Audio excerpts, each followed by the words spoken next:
یہ دونوں صحابی رسول حضرت حذیفہ بن یمان اور حضرت جابر بن عبداللہ رضی اللہ تعالی عنہم دریا دجلہ کے پاس مدفن تھے۔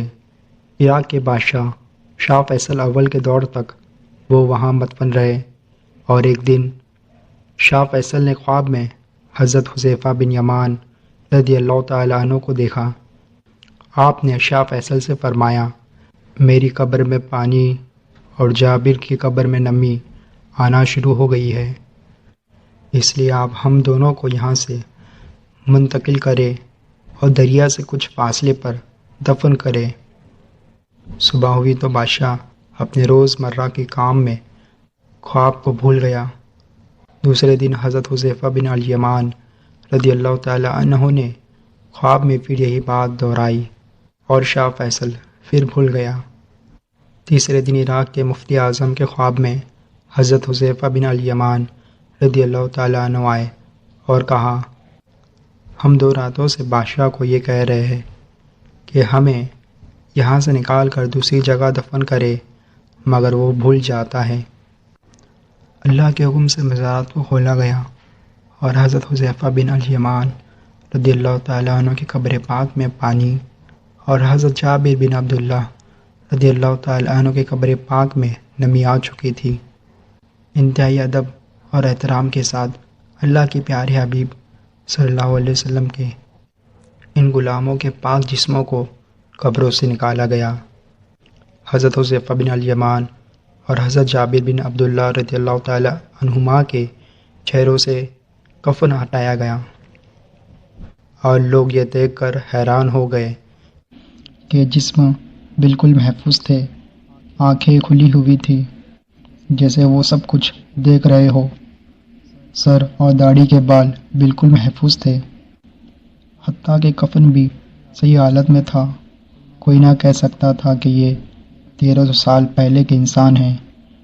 ان کی آنکھوں سے ایسی چمک تھی کہ کوئی بھی شخص لمحہ بھر بھی انہیں نہ دیکھ سکتا تھا۔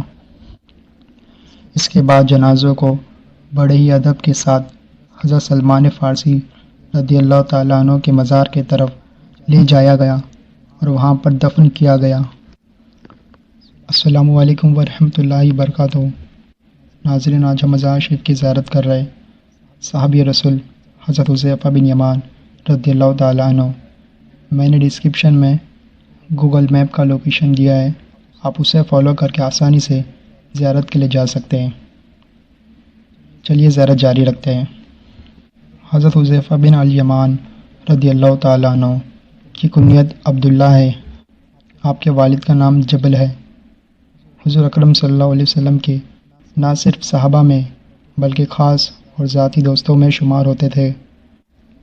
آپ صلی اللہ علیہ وسلم حضرت حذیفہ بن یمان رضی اللہ تعالیٰ عنہ اور ان کے والدین کے لیے دعا کرتے تھے، اے اللہ تو حذیفہ اور ان کے والدین کو بخش دے۔ آپ غزوہ احد اور خندق میں بھی شریک ہوئے۔ بار بار حضرت عمر فاروق اعظم رضی اللہ تعالیٰ عنہ پوچھا کرتے تھے، اے حذیفہ تم مجھ کو تو منافقوں میں سے نہیں پاتے ہو، میرے اندر کوئی نفاق تو نہیں ہے؟ فرمایا ہرگز نہیں، مگر تمہارے دسترخوان پر چند کھانے ہوتے ہیں۔ تحقیق کی تو ایک انڈے کی زردی سفیدی الگ الگ پائی گئی تھی۔ جب عراق یعنی فارس فتح ہوا تو حضرت عمر فاروق اعظم رضی اللہ تعالیٰ عنہ نے آپ کو دریا دجلہ کے ارد گرد کے علاقے کا گورنر مقرر کر دیا۔